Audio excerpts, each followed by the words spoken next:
Hello, my dear children. Welcome back to the Acknowledge series by Amit Publishing House. We are doing Class 8 SST and I am Vandana. This is your book, Time Travelers, Revealing Histories, Mysteries. So, children, today we are going to do chapter number 2 of civics, and the name of the chapter is Understanding Secularism. So, let's start with the chapter. Here you have to read this comic conversation. What is the moral of the conversation? So here you can see this is the scene of a class. So there is Diwali in the next month. We have never celebrated it in school. Can we do it this year? This is not possible, Rekha. This is a government school. We cannot give importance to any one religion. So यहाँ पे बच्चों ने पूछा कि दिवाली आने वाली और हमने कभी भी स्कूल में दिवाली नहीं मनाई, तो क्या हम इस साल मना सकते हैं? तो टीचर ने कहा कि पॉसिबल नहीं है क्योंकि गवर्नमेंट स्कूल है और हम किसी भी एक रिलीजन को बढ़ावा नहीं दे सकते. But why sir? Government schools don't celebrate any religious festival in the school premises. तो टीचर ने कहा कि गवर्नमेंट स्कूल में कोई भी ऐसे फेस्टिवल नहीं सेलिब्रेट किए जाते हैं school premises. Why government schools don't celebrate any religious festival in school premises? Because India is a secular state and it gives equal importance to religion and does not promote any particular religion. So जब बच्चे ने पूछा कि क्यों ऐसा होता है India में कि जो गवर्नमेंट स्कूल हैं वो किसी भी रिलीजियस फेस्टिवल को सेलिब्रेट नहीं करते हैं, सो रिप्लाई क्या आता है? क्योंकि इंडिया एक सेकुलर स्टेट है और यहाँ पे हर एक फेस्टिवल को इक्वल इम्पोर्टेंस दी जाती है और किसी भी पर्टिकुलर रिलीजन के तरफ जो है ये it does not promote any particular religion, किसी भी पर्टिकुलर रिलीजन को ये प्रमोट नहीं करता. So what was the moral of the conversation? You have to write here. India is a secular country, it does not have any state religion. So India एक secular country है, so यहाँ पे किसी भी particular religion को follow नहीं किया जाता. It's constitution guarantees freedom of religion to all individual citizens. So यहाँ जो कॉन्स्टिट्यूशन है इंडिया का वो गारंटी करता है कि हर एक इंडिविजुअल को फ्रीडम है अपने रिलीजन को सेलिब्रेट करने and religious groups and also give them the right to preserve their culture and run their own educational institution.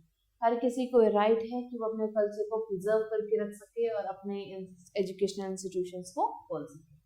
No Indian citizens can be stopped from studying in a government educational institute or doing a government job on grounds of religion. So कोई भी individual उसे जो है कभी भी जो है किसी भी एजुकेशनल इंस्टीट्यूट को ज्वाइन करने से नहीं रोका जाएगा या कोई तरीके की गवर्नमेंट जॉब अगर वो करना चाहता तो नहीं रोका जाएगा रिलीजन के बेसिस पे. There is no religious teaching in government educational institutes in India. So India के जो एजुकेशन इंस्टीट्यूट्स हैं वहाँ पे किसी भी तरीके के रिलीजियस टीचिंग्स को बढ़ावा नहीं दिया जाता है. India is also one of these countries where secularism is upheld and secularism in the west entails complete separation between the state and religion. So India जो है एक सेकुलरिस्ट कंट्री है और यहाँ पे जो वेस्ट है it is completely separate from the state and the religion. However, in India, secularism means that the state treats all religions as equal before law. So, India में secularism का मतलब क्या है?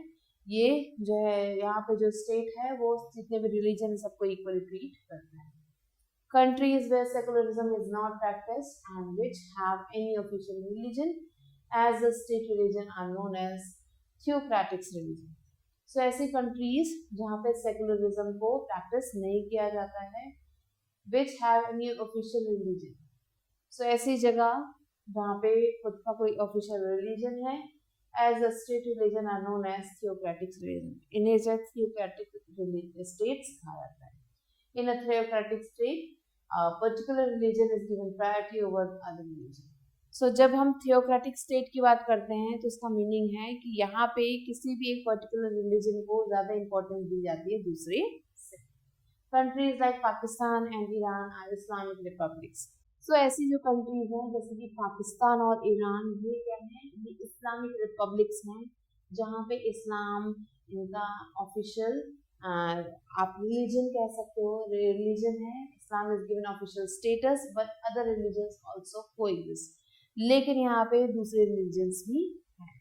The Vatican city is also an example of theocratic state, और जो Vatican city है वो भी एक एग्जाम्पल है थियोक्रेटिक स्टेट का। Need for secularism in India, India में सेकुलरिज्म की क्या जरूरत है? The preamble of the constitution of India declares that India is a secular country. जो प्रियम्बल है हमारे इंडियन कॉन्स्टिट्यूशन का, वो ये कहता है कि इंडिया एक सेकुलर कंट्री है। This means that the Indian state is non theocratic. इसका मतलब जो इंडियन स्टेट है वो नॉन थियोक्रेटिक है। There is no state religion, किसी भी स्टेट का पर्टिकुलर रिलीजन नहीं है, and the religions enjoy equal protection under the law, और जो भी रिलीजन्स हैं वो इक्वल प्रोटेक्शन को प्रैक्टिस करते हैं या एंजॉय करते हैं। Then the state maintains equal distance from all religion, जो इंडियन स्टेट्स हैं वो इक्वल डिस्टेंस को मेंटेन करते हैं। Now the constitution clearly defines that the state should deal with the individual as a citizen irrespective of his or her religion. So constitution ये भी कहता है कि जो भी स्टेट है वो अपने इंडिविजुअल से खुद ही डील कर सकता है, उनके रिलीजन को बीच में नहीं आने देना चाहिए। The state should have nothing to do with the religious affairs except under circumstances. States को जो है कुछ भी नहीं करना चाहिए रिलीजियस अफेयर से, अगर बस कुछ सर्कमस्टांसेस पैदा है तब तो वो कुछ कर सकते हैं, बट इसके अलावा उसे कुछ भी नहीं करना चाहिए। So what are the circumstances? When the activities of the religious practice becomes a threat to the unity and the integrity of the state. So जब जो है किसी कंट्री के लिए कोई भी एक पर्टिकुलर रिलीजन थ्रेट बन जाए या यूनिटी और इंटीग्रिटी को नुकसान पहुंचाने लगे, तो ऐसे केस में ही स्टेट जो है पर्टिकुलर डिसीजन ले सकता है किसी भी रिलीजन को लेके, इसके अलावा उसे कोई भी ऑब्जेक्शन नहीं होना चाहिए। This directive helps first in determining the relationship between the state and the religion. ये जो this clear directive helps first in determining the relation between the state and religion. So ये जो डायरेक्टिव है ये help करता है state और religion के बीच में एक प्रॉपर रिलेशनशिप को बनाने में। Secondly, it assigns relative distance between state and different religious community. अब दूसरा क्या करता है, ये असाइन करता है रिलेटिव डिस्टेंस को between state and different religious community, state और अलग अलग रिलीजियस कम्युनिटीज के बीच में। It also helps in ensuring harmonic relationship between different communities, और ये ऑल्सो हेल्प भी करता है इंश्योर करने में हार्मोनियस रिलेशनशिप को ग्रो करता है बिटवीन डिफरेंट कम्युनिटीज, अलग अलग कम्युनिटीज के बीच में। For our country to function democratically, separation of religion from the state is absolutely essential. हमारी कंट्री के लिए फंक्शन करना democratically, separation of religion from the state is absolutely essential, ये काफ़ी ज़्यादा एसेंशियल है कि रिलीजन को सेपरेट किया जा सकता है स्टेट से, ये काफ़ी एसेंशियल है हमारी कंट्री के लिए। Then society is cultural diverse, Indian जो सोसाइटी है वो कल्चरल डाइवर्स है। The secular Indian state rise above all cultural differences, और जो सेकुलर इंडियन स्टेट है जितने भी कल्चरल डिफरेंसेस है सबसे ऊपर है, and secures the good of all its citizens irrespective of their beliefs and practices, और ये सिक्योर करता है जो भी गुड्स हैं जितने भी सिटीजन्स हैं उनके irrespective of their beliefs and practice, चाहे वो जो जिस भी चीज को बिलीव करते हो या प्रैक्टिस करते हो उसके उससे काफी डिफरेंट है। Unlike the West, in India, secularism was not born out of conflict between religion and the state.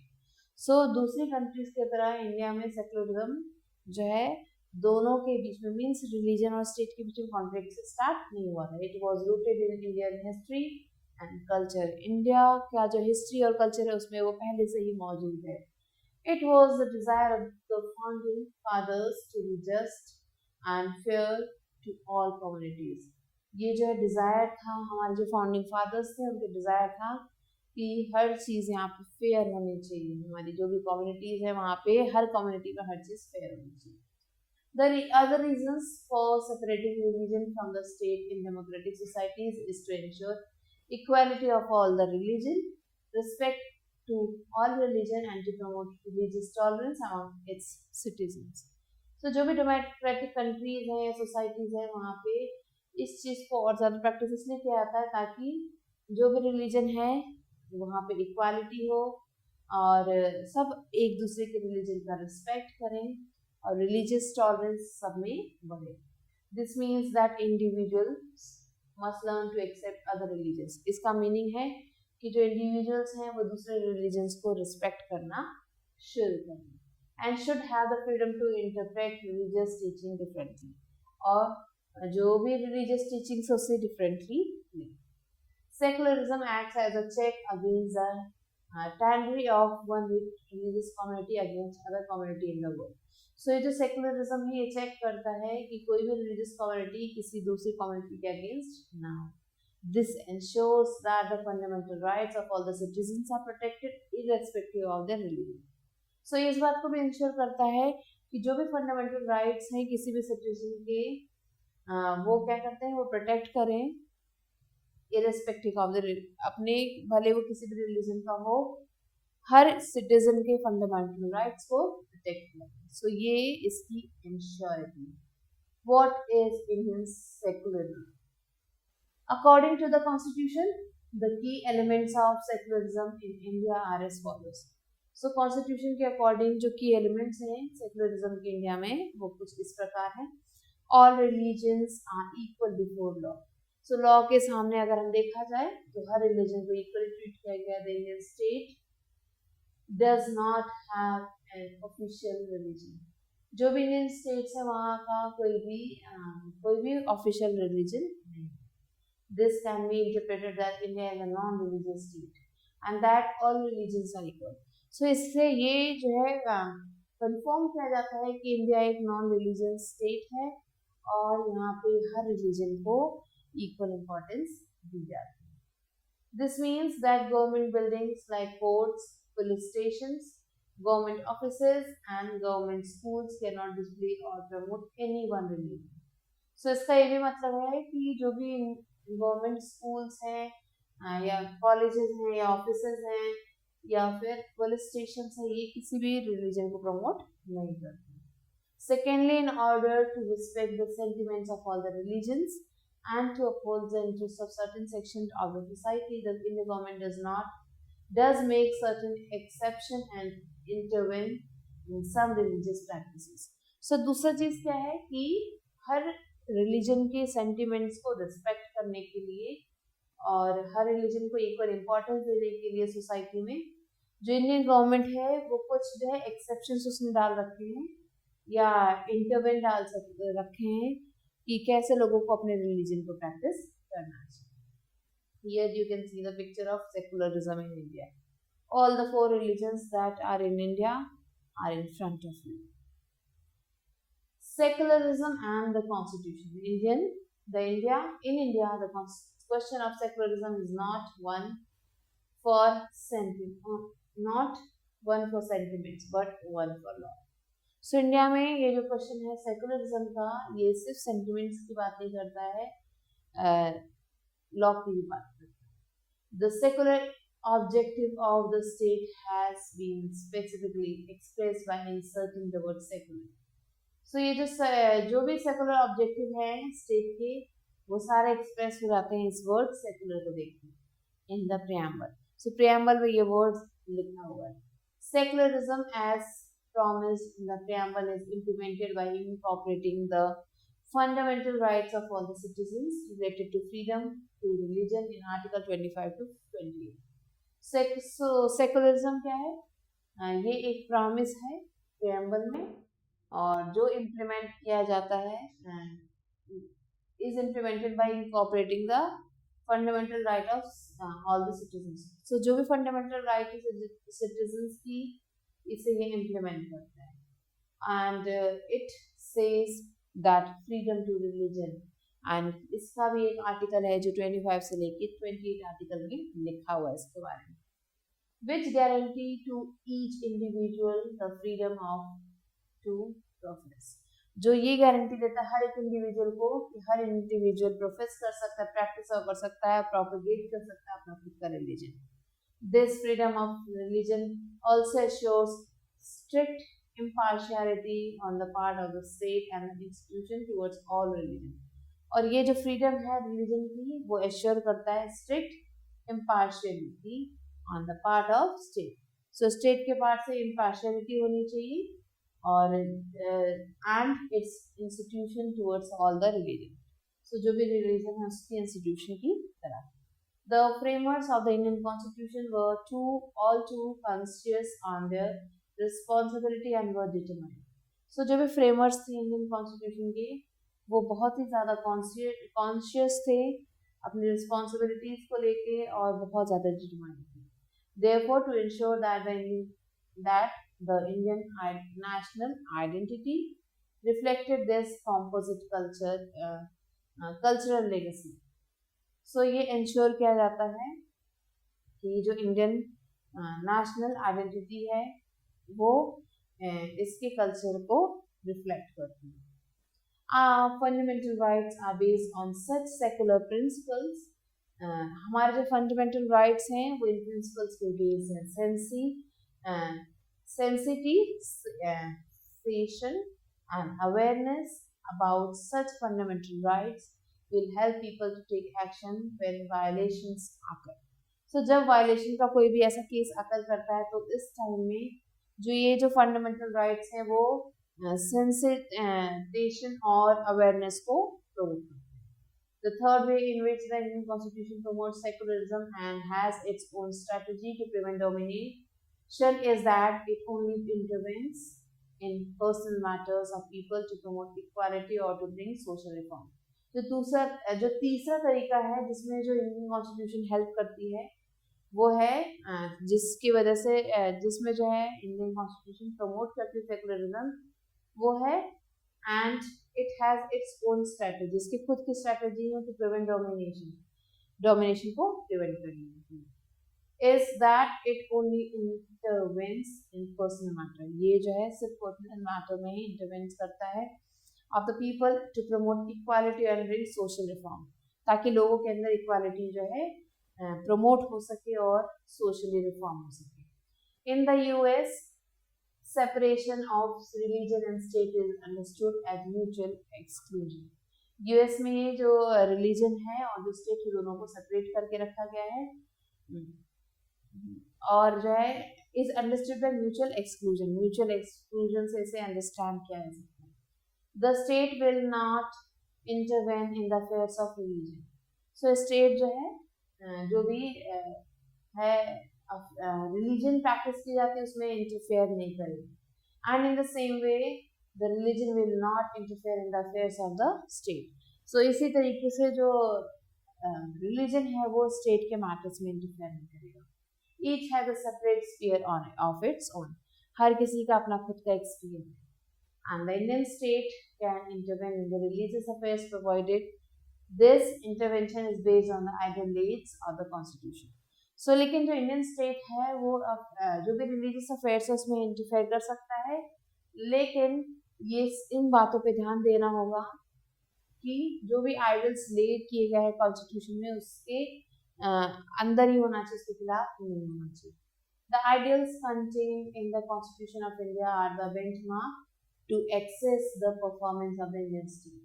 So जो भी ideals हैं इंडियन कॉन्स्टिट्यूशन में वो एक बेंचमार्क की तरह वर्क करते हैं जो बताते हैं परफॉर्मेंस इंडियन स्टेट्स का, where the states behave in accordance with the secular principle. लेकिन जो स्टेट्स हैं वो सेकुलर प्रिंसिपल के साथ बिहेव करते हैं.